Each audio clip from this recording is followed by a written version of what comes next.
Where's the mayor's seat? Oh, no, I'm right there. He wants to see you. Right here. I was trying to make my way. You're gonna give me this to do this? No, you're already done. Happy early birthday. Oh, thank you. Yeah. Tomorrow, right? Tomorrow, yeah. Jeez, I would have taken that kiss, man.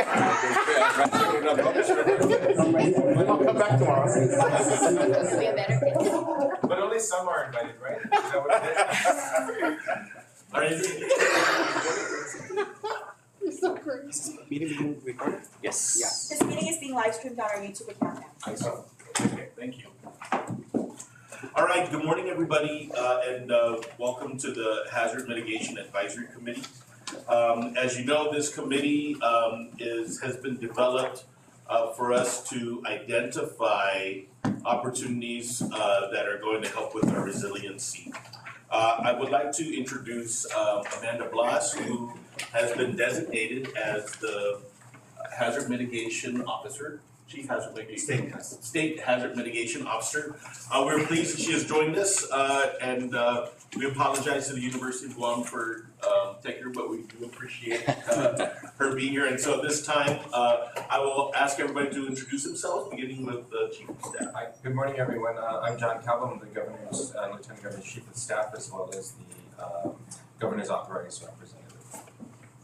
Matt Santos, PSP.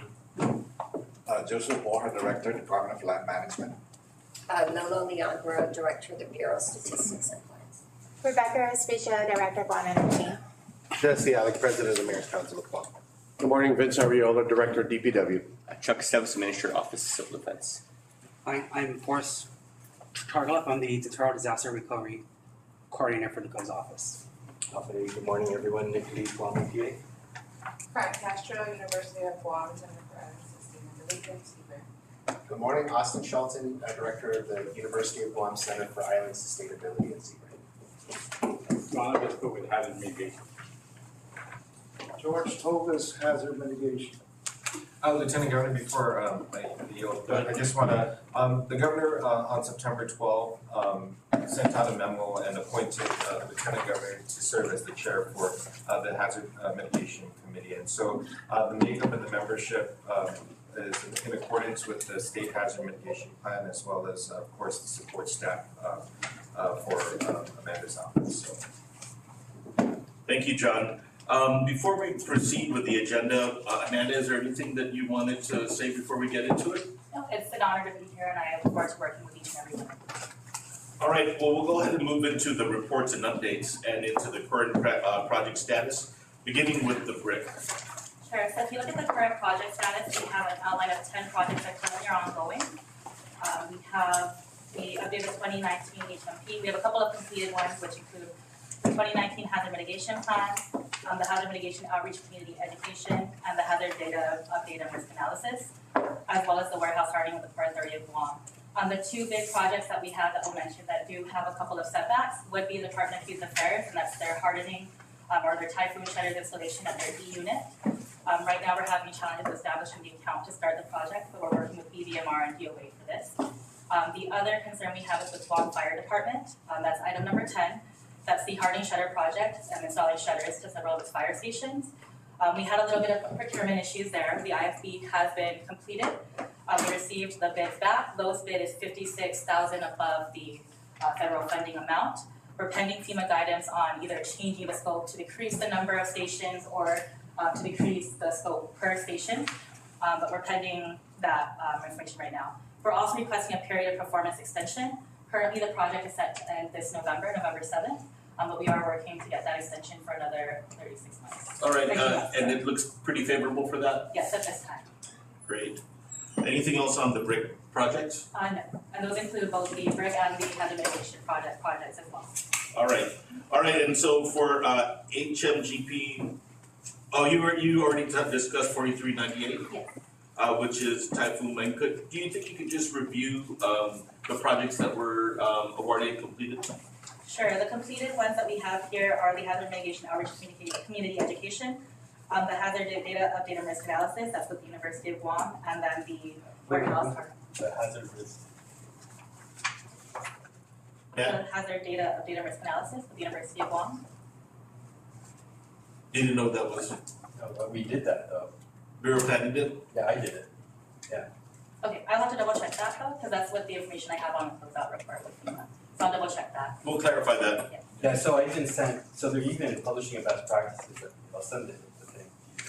And I can. Cause I actually like developed literally our own tool to replace HAZIS, which is the software that they use to do risk analysis. So from doing cost benefit analysis to do impacts for each hazard by geographic area and also impact to underserved communities, it's done. But what was So- UOG's role then? Yeah, okay, go ahead. May I Yes. It was just a rain study that we did to help support the update of the hazard mitigation plan. So they completed the actual study for rainfall. Oh. It wasn't so much on the risk analysis portion.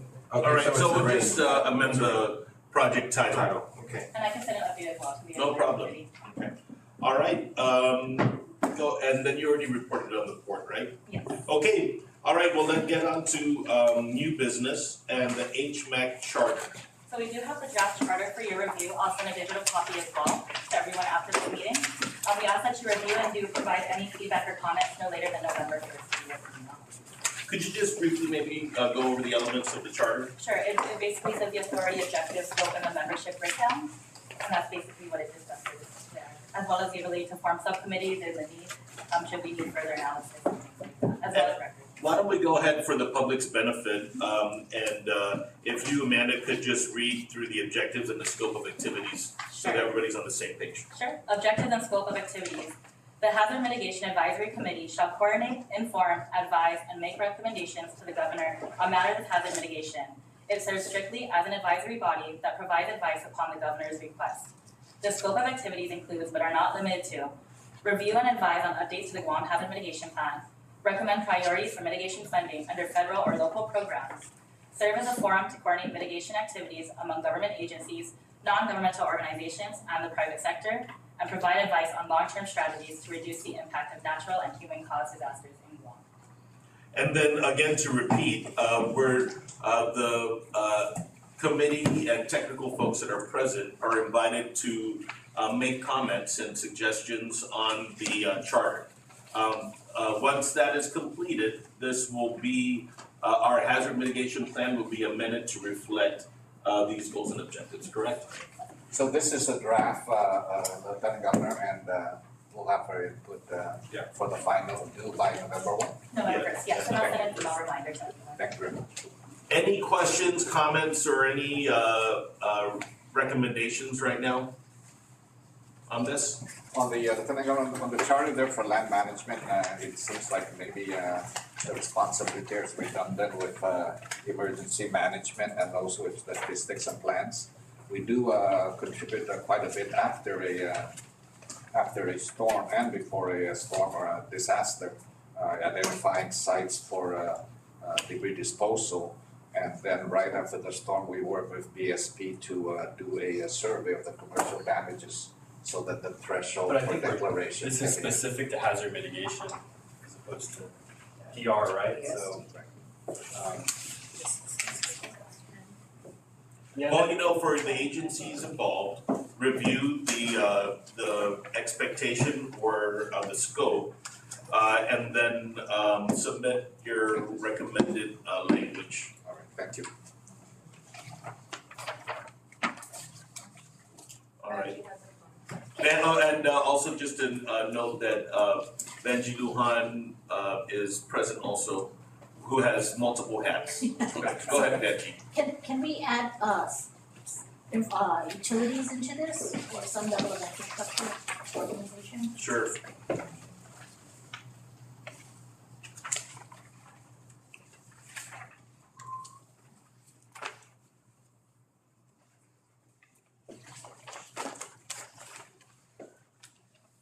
Anybody else? If not, of course, comments are welcome. Submit them in writing to Amanda by November 1st. Okay?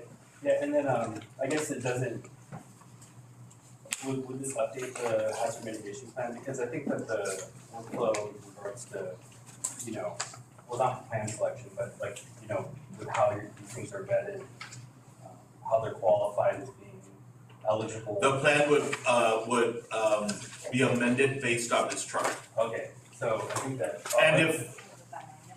And recognizing that Madam Forrest provided some key input to, or actually developed the plan for its submission, just know that you'll be part of the review process. Anybody else?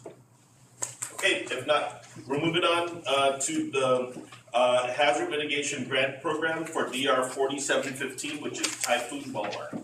Amanda? Up next, we do have the recommended criteria for prioritizing projects. The source is from the administrative plan for FEMA for this specific grant program, as well as from the hazard mitigation grant. So in your packets, it's this document. Yes. Amanda, why don't you go ahead and review it for us, with us? So initial selection criteria, projects funded must meet the following initial selection criteria. The project must fully comply with all federal and local laws, executive orders, and the HMTC requirements. The project must be consistent with the overall mitigation strategy for Guam as defined in the Guam Hazard Mitigation Plan. The projects must meet the Government of Guam's mitigation priorities established by the Governor of Guam and certified by the GARD or AGARD, and the projects must be cost-effective relative to available funds, HMGP funds, and local match. The projects must be effective long-term hazard mitigation measures. Again, this is sourced from the administrative plan for this specific grant, as well as references the hazard mitigation plan as well. Based on that, the prioritization criteria, the recommended prioritization criteria, projects will be prioritized based on the following criteria: community impact at 35%, alignment with hazard mitigation goals 30%, sustainability 20%, and project feasibility 15%. Right, why don't we go and take a look at page 2 and take a look at the criteria that is within each of the areas. Just do it. And then we'll go ahead and, second page of that, right? We'll go ahead and get any initial comments. It is important to note that some of the descriptions under each of these criteria is directly quoted from the hazard mitigation plan Right. to make sure it aligns. You're saying that they're in, The plan. yeah. So if you're gonna adjust the priority, we'd have to change the scoring on it. Cause there's a couple of things, right? There's a score for the overall impact and then the priority.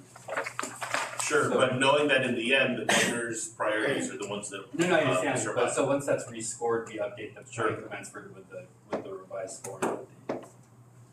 And we would also have to update the administrative plan as well for the grant.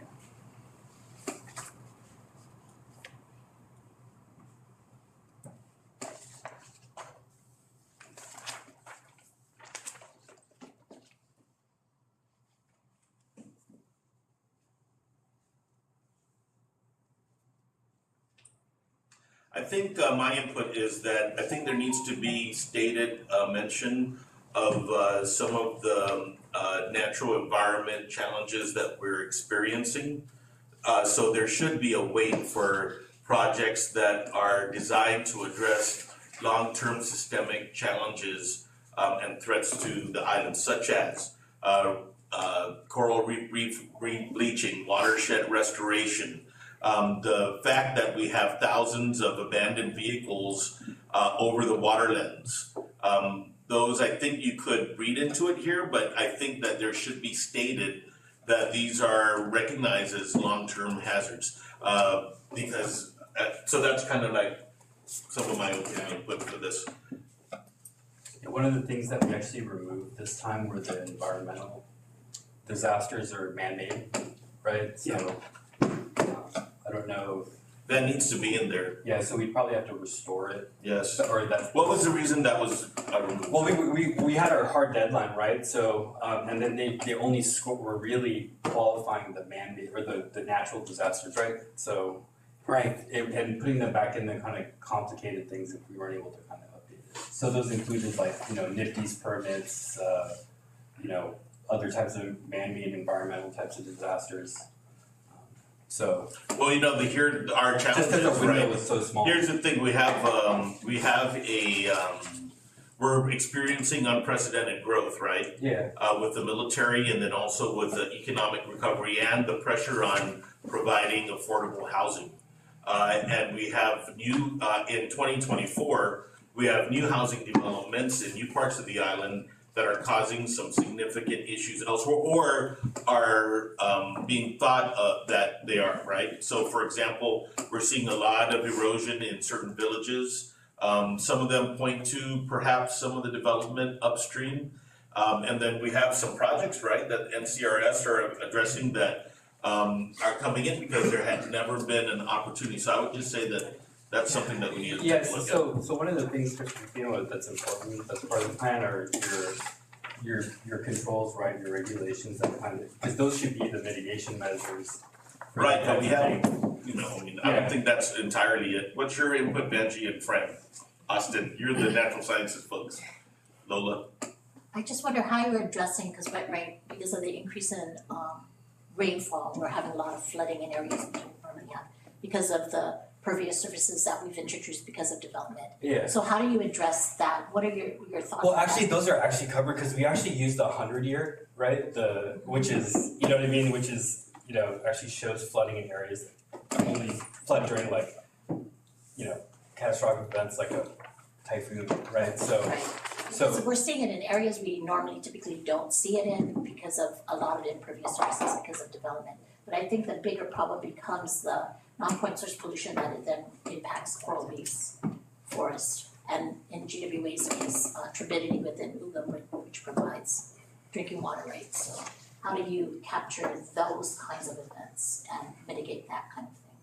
Because a lot of our mitigation is really natural based, so it would be like reforestation or watershed restoration. Well, and those are valid projects. Yeah, so we included those as like watershed management in there for the ones that we've studied, right? So that's in there, but it's not like kind of classified as its own individual disaster. Well, don't forget that we also recently added an appendix to the emergency or the critical infrastructure criteria and started actually adding natural elements like coral reef, right?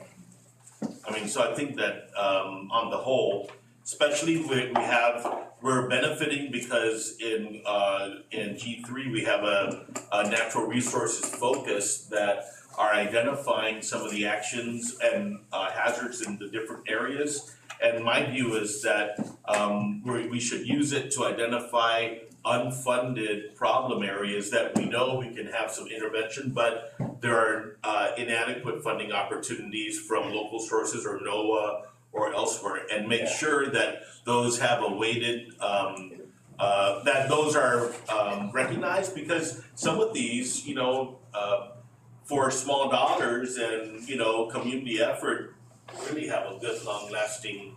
Lieutenant Governor, we got the new print based on our biannual meeting last month, a new copy for all the members. Great. Just to see that prioritization process that's happened already. Wonderful. No, but we understand, the one that Horsley Wooden did for Manel Gates, that was funded by Coral, right, or NOAA Coral.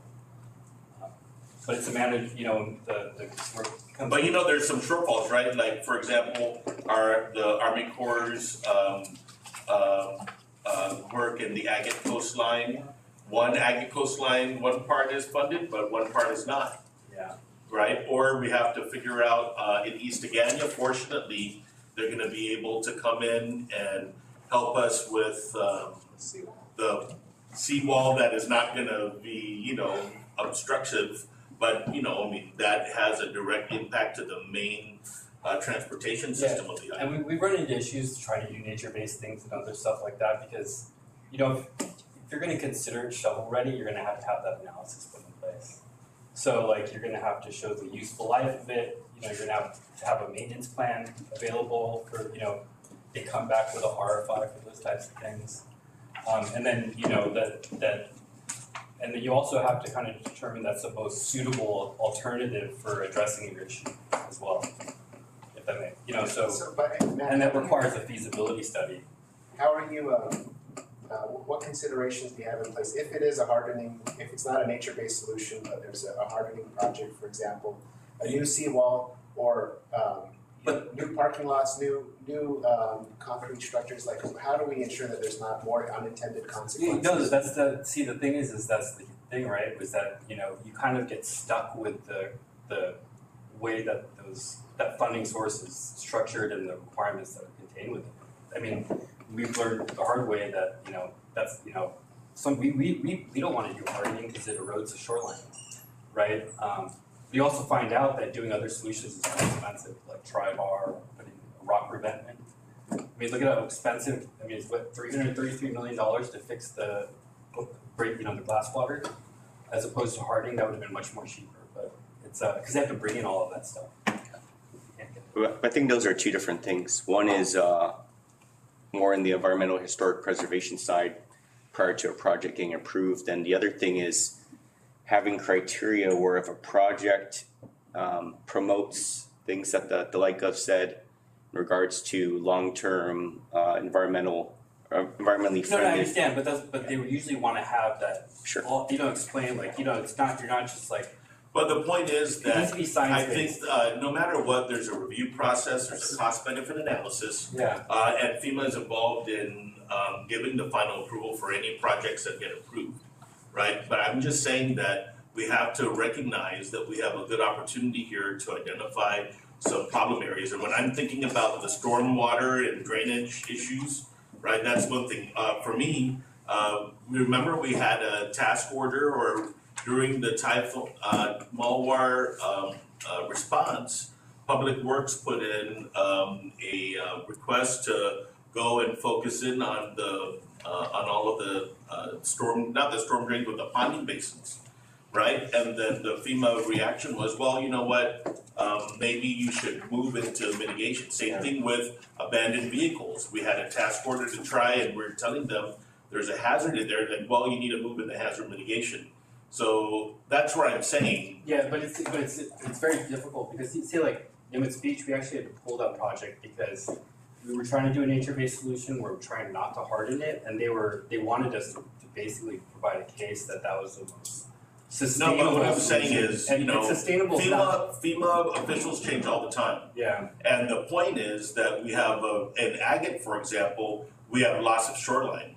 Yeah. But the other part there is other elements, including in the university, are identifying that, for aquaculture. Other parts of the government are saying that that probably shouldn't be the case based on, some of the ecological considerations, right?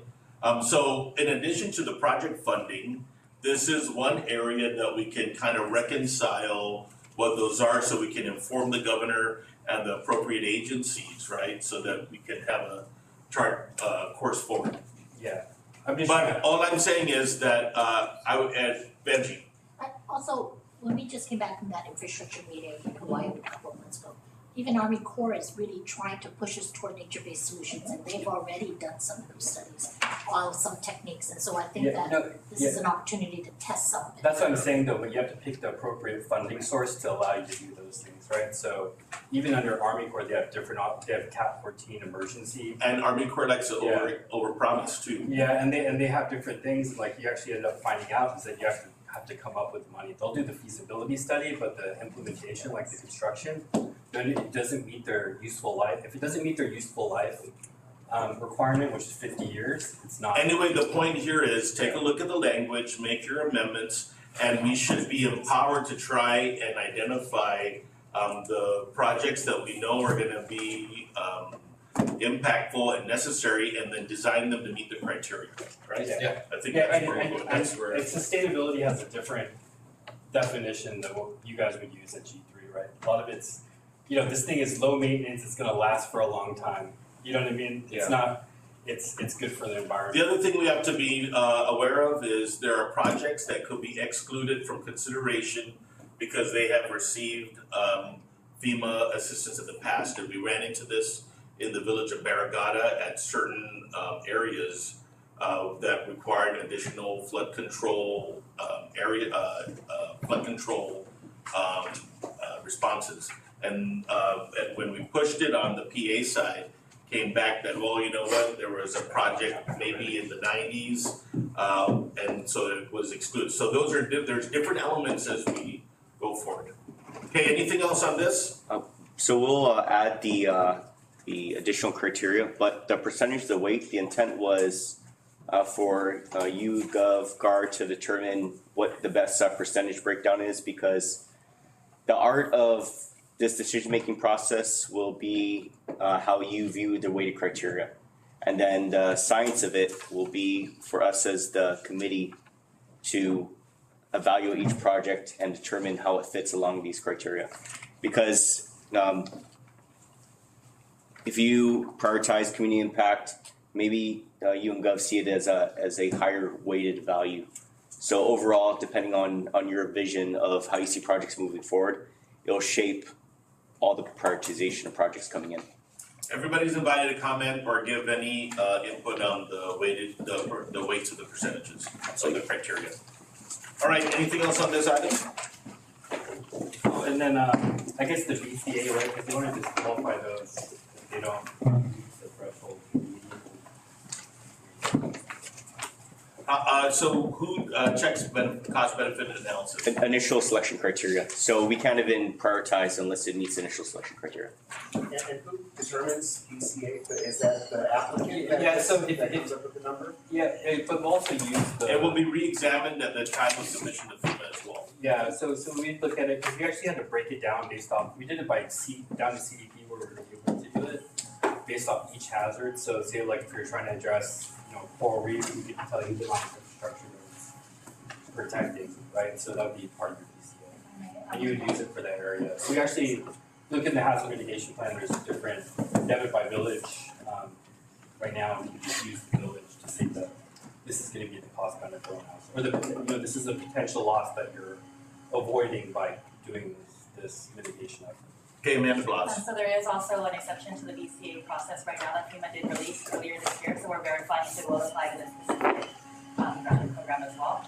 So I'll share that as well with all of you. Well, it's based off the amount. Yes, Yeah, so if it's above that, you do. yes, of course. But Matt, just to confirm, there's some kind of equation that's used that every applicant Yeah. does, so it's consistent? So there's a BCA tool, which we can share with you. So what we'll do is we will share with you the Google Drive that does have all of the documents from the meeting, any relevant policies, as well as the hazard mitigation plan, so you can access it. We'll also share with you any of the sub-applicant documents as well, so everybody can see. Yeah, And I think in our next meeting, we could just do a brief overview of it too. Yeah, it's part of the estimates, which is the essential facilities, transportation systems, and what was the last one? Utility systems. So, we have like all that stuff plotted out in GIS with like the amount for those assets, so we actually use those. So if you have a project, we can help you out with providing like what's at stake that you're trying to protect. All right, next item, sub-applications. So, we have not formally opened an application period yet for this disaster, but there are pending submissions from prior solicitations. We have started, I believe, my understanding was in September. Okay. And so the deadline was extended to November. So we are reopening it as well. The current deadline will be November 15th to our office with complete applications. The 59 you have here are the 59 that we received. And so obviously not all the applications are complete. If you look at the listing, some are missing timelines that are shared, but anyone that put an NOI and gave us information is listed in here. All right, so I think, I'm not comfortable with, the deadlines because I think it was only agency insiders at the mid-level that received This September? Just like. Yeah, what was the method of, pushing it out? Does anybody have information about that? Yeah, there was a number of releases that went out soliciting for projects. Then For DR 4715? Yes, sir. And there was also an agency work session that was held here as well, where all agencies. As part of directors were- that was part of Forest Chartloff's work. Well, there's significant gaps the way I see it in the application process. So, we have a month, right, from October 16th to November 15th, right? Any comments on the application time period?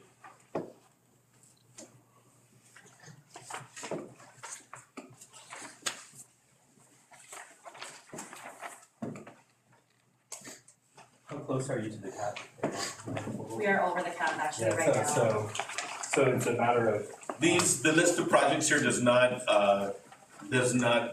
include priorities of our administration. I'll tell you that. So there are some projects that are being withdrawn as well from this as well, so like I said, we're contacting all of the sub applicants right now, so our team has been great at that, we're contacting them, working with them. Some of the costs have gone down, some have gone up, so this is just as of today, this is what we're looking at, 59 applicants, so we have the 58 government agents, or 58 from government agencies, and then one from one nonprofit, other one nonprofit. So we understand that this will change, of course, and we'll send the update to committee members as it comes, but as of today, this is what we're looking at. All right. Any comments so far? I'm sorry, just one more clarification. This all just came in like last month, September or September 2023? September 20. Oh, September 2023. Yeah, no. My recommendation is that we have an extended application period, and that there will be periods where there will be reviews. The risk of submitting a application later is the risk of not being funded because other projects may have been reviewed and recommended for funding. So, and the reason why I suggest this is I'd like to see, of course, projects moving, but I really feel that we need to go and examine and go back into your areas to do your consultation with the folks on the ground and identify projects. For example, I would think that this is an opportunity to go and ensure that every school that is being used as a shelter is going to have a reliable electrical generator and water tank. I would think because in the last disaster, we did not have a shelter to rapidly get the schools open, that we would consider public facilities such as the enclosed gymnasiums to be upgraded so that they can be used for tier 2 shelter or for the distribution of emergency supplies. I'd also think that we want to be very aggressive in coming up with a project to give us a jump start on clearing the water lens of the abandoned vehicle hazards. The other thing is we also have technology going on. And I would think also that because we had that blackout at the early part of the disaster and the community was not able to communicate with each other, that we would want to be looking at this and perhaps also maybe in a subordinate role, some of the broadband opportunities to be able to communicate with our people and make sure that they're able to receive information, and also for the government to consider utilizing input coming from the residents to guide our response. You know, those are all the things in my mind that I'd like to see develop into projects and be vetted so that we're able to really make the island resilient. The other thing is, you know, we have to take a look at all of those tickets that were submitted that were rejected as part of the emergency response. So, you know, the public works identification of all of the ponding basins and the need to make sure that there's some improvements so that we can reduce flooding problems also is an area I feel priority. Any input or any other items I haven't seen? Of course, Mayor Alec also is gonna have to figure out, there's a lot of, I'm sure he has a lot of things on the mayor's side too, that every single mayor, right, lost communications with the central government. So making sure they have reliable communications in the mayor's offices is another area, including making sure they're powered. Yeah, I mean, there's potentially a list for each office that we could consider, and certainly you mentioned all of it. The communication was certainly number one on that at the onset of or as a part of recovery. Sure. So, yeah, so I suggest that you know, what we'll do is, there's no objection, we're going to go and refine the application period and give opportunities for us to develop projects. And I do recommend, Amanda, that maybe we have some workshops. Maybe the first one will be with the core members here, just trying to reconfirm and see where we are with some projects and leading into applications and review. Another clarification, Amanda, has there been an application process or this was only a letter of intent? No, there's an application process, and then it's I not sure mean, that, there are applications Yes. for a lot of these. correct. And they're currently being reviewed, the ones that already are in, we're reviewing them to make sure that they meet requirements. We're also in talks with FEMA to decrease the number of RFIs that go out. If you receive any FEMA money, the RFIs come back for a while, so we're trying to get those out of the way. Yeah, you're trying to, what I was trying to do to you earlier, that, we should try and prevent those, cause we already know, like, if it's shovel ready, that, you should have a checklist of stuff. Yes, and so we are for sure. Especially when you have a proposed solution, right, because, for us, it might be the most environmentally sustainable solution, but they might have a different way of, looking at that, because they might not think it's not gonna last very long. Sure. Due to how heavy our events are, right? And just to add to Matt's comment, because it does takes a lot of time and involvement, then we find out later they're asking for more information that we're unable to, can't provide. Yeah, we tried to do a nature-based solution for Nimitz Beach, and they wanted stuff like wave run-up, you know what I mean, and like really expensive engineering work, right? And that also requires federal consultations, because, and also, we basically have to throw a buoy out there for a couple of years before we were able to, get the data to actually provide them some evidence that would work. But on the other hand, we also have to hold them accountable. Yeah. The degradation of the Nimitz shoreline started when they did their seawall project down at the marina. Yeah. So, I mean, Yeah, I'm always a good partner, but look, something's gotta move. And at the end, this grant is to the government of Guam. Vince. No, I'm just saying, I'm listening to the conversation back and forth and I get it when we deal, especially with our federal partners. But, at least in my experience with Public Works, guys, we don't really want to overthink some of these things. A lot of the projects are fairly simple.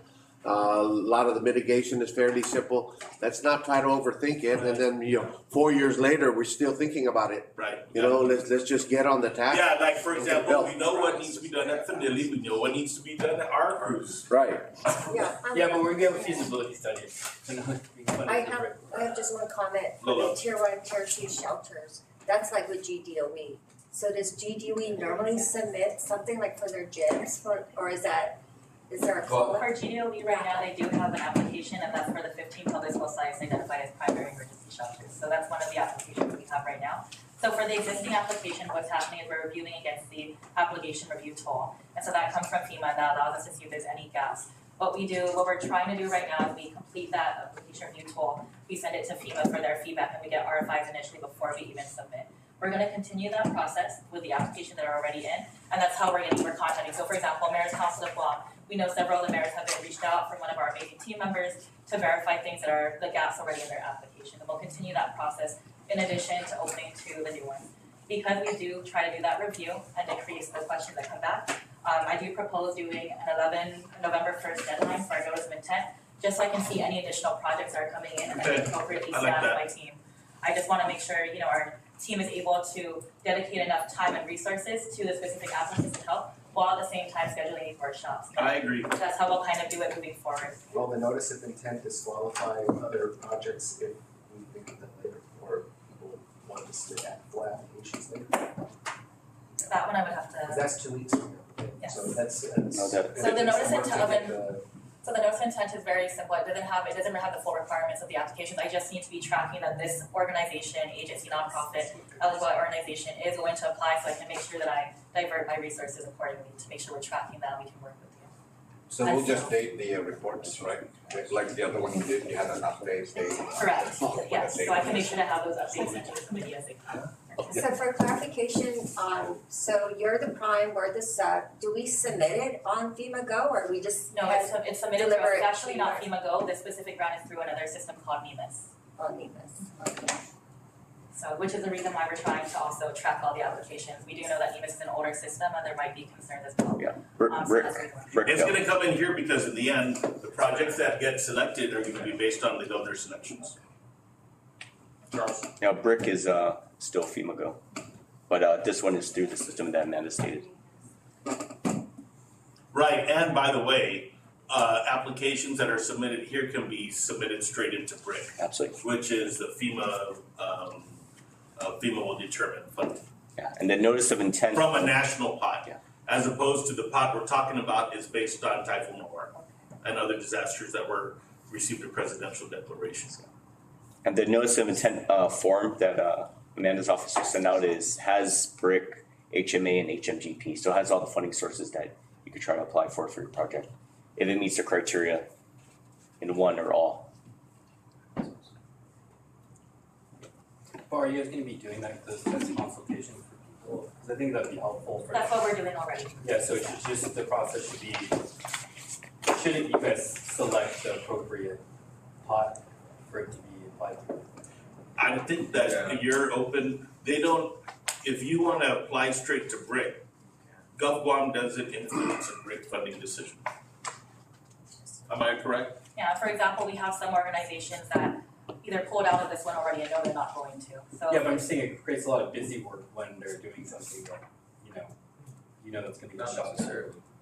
Well, I mean, it is a lot of work, cause we. Well, but here's the back thing, if you have a project and it's a hazard to Guam, then your agency is the lead agency, then you should have a refined picture of what the solution is.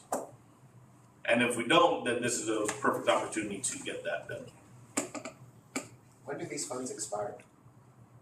Either a 5-year term, Yeah, 5 years. 5 year from the award. So, we did ask FEMA if we have an anticipated award timeframe, we don't have that. Because we do know, for example, the initial applications that came in this previous fiscal year, so we are revalidating like local match commitments and things like that as well. Right, it's important to talk about match, so why don't you clarify on the match? It's 10% for the match, For projects that are, for the total, for a total contract. for project There's a amounts. waiver for under 200. Yes, that's right. So if you wanna do like a feasibility study for like one of your niche base, that'll be under the cap. I don't think there are any projects built. I don't, Oh yeah, our Finilly was under the cap. I think we're very limited to the ones that are, but I can identify which ones also. This generator ones. So when does that clock start for the start of the project, when, after it's selected and awarded? After award. Notice of award. Yes, and so we don't have that answer from FEMA when it will be awarded or when that period of performance will be, we did Is ask. there an expiration of when we can submit these projects? Once the application period is for this specific grant, we can put the fund request for it. What is that? And that one's on November 15th. Well, that's what we're gonna wanna move That's back. why, Yeah. the notice of intent has to be November first, and then Yes, for we can. applications by November 15th, fifteenth. and that's the reason why we're doing that, so we at least are tracking it and we can organize accordingly and make sure we're staffing accordingly. Yes. We'll send out the notice of intent. Yeah, I'm bothered that it's November 15th when we initially had a hazard mitigation committee designated last year, we never got any updates. So that really makes me mad. So, I think let's talk to FEMA, but I would say that we should have multiple submission dates. And I think it's at risk to all if projects get funded before you submit, that's the urgency for you to refine your projects, right? But it's kind of like, for example, Power has a hazard mitigation project over the entire grant award. But they also have direct discussions with FEMA with us supporting for them their big dollar amount resilience projects that are being looked at a higher grade. So when you're gonna balance it, right, you're trying to make sure that you have the widest impact. And sometimes smaller funded projects are gonna have a wider impact than just one.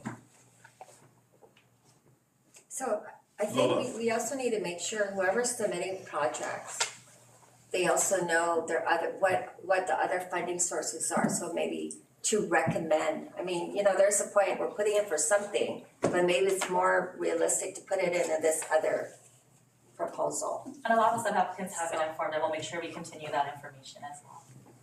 And then, for example, some of the organizations do have so GPA, for example, if you look, I think they have a total of 19 off the top of my head. So we also ask them to prioritize theirs in the justification as well for consideration to the committee. So if you have multiple applications as well, we've also started asking for that as well. And then, so basically, once we refine the scoring, that's how the application would be rated, right? Reviewed, scored, okay. Any other questions? Lieutenant Governor, for the mayor, Mr. Mayor, How many mayor's offices are on private property? Do you have any leasing private property or no, not anymore?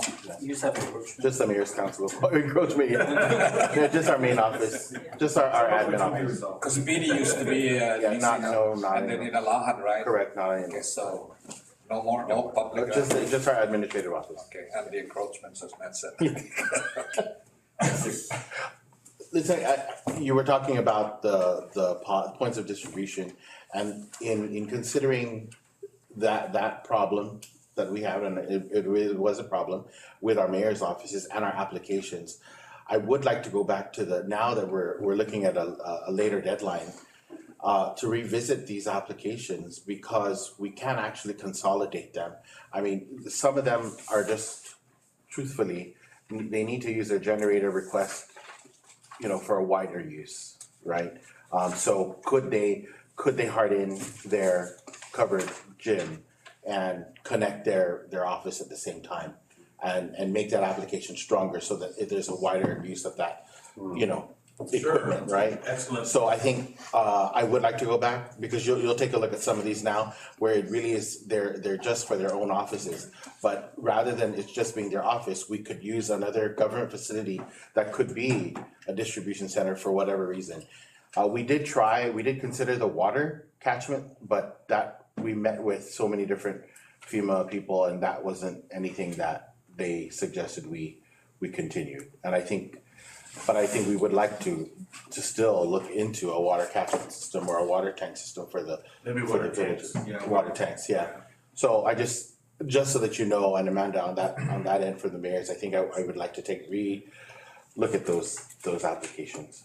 And the 19 numbers you cited was yours, right? Not CPA's. That's correct. Yes, that's correct.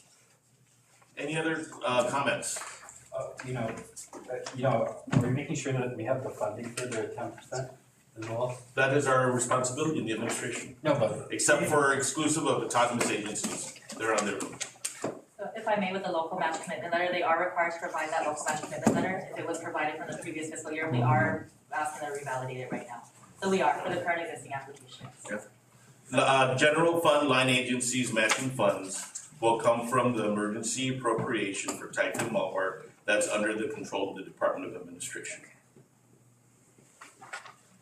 That does not apply to the utility agencies, the airport, or the port, but includes the mayor's council. There you go. The university, in defense of itself, if ULG is the performer of a project that is on public lands for a public service, that would be considered.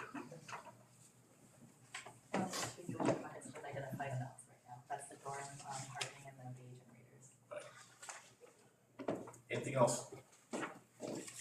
All right, so Amanda, when do you recommend that we meet again as the committee?